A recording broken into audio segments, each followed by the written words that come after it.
ಅರ್ಕಾಯ ನಮಃ. ಓಂ ಶ್ರೀ ಅರ್ಕ ಮಹಾಗಣಪತಯೇ ನಮಃ.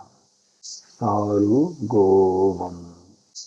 ನಾವು ಫಿಸಿಕಲಿ ಎಲ್ಲ ಕಡೆನೂ ಓಡಾಡೋಕ್ಕಾಗಲ್ಲ, ಭೌತಿಕವಾಗಿಯೇ ಎಲ್ಲ ಕಡೆ ರೀಚ್ ಆಗೋಕ್ಕಾಗೋದಿಲ್ಲ.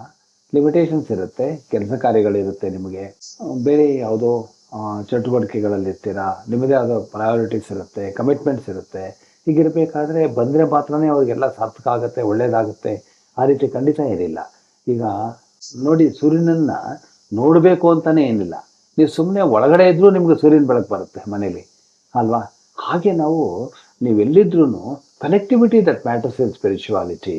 ಅದೇ ಇದು ಬಿಸ್ನೆಸ್ ಅಲ್ವಲ್ಲ, ಇಲ್ಲಿ ಟ್ರಾನ್ಸಾಕ್ಷನ್ನು. ಸೊ ಅದಕ್ಕೋಸ್ಕರವಾಗಿ ಒಳಗಡೆ ಆ ವಿಚಾರಧಾರೆ ಮತ್ತು ಒಂದು ಧ್ಯಾನ, ಸೈಲೆನ್ಸು, ಒಬ್ಬನ ಸಿನ್ಸಿಯರಿಟಿ, ಒಂದು ನಿಷ್ಠೆಯಿಂದ, ನಂಬಿಕೆನೂ ಬೇಡ, ಇಲ್ಲಿ ಫೇಯ್ತು ಬೇಡ, ಸುಮ್ಮನೆ ಒಂದು ಪರೀಕ್ಷಾ ದೃಷ್ಟಿಯಿಂದ ಒಂದು ಅದನ್ನು ಏನು ಅಂತ ತಿಳ್ಕೊಳ್ಳೋಣ, ಅನುಭವಿಸೋಣ.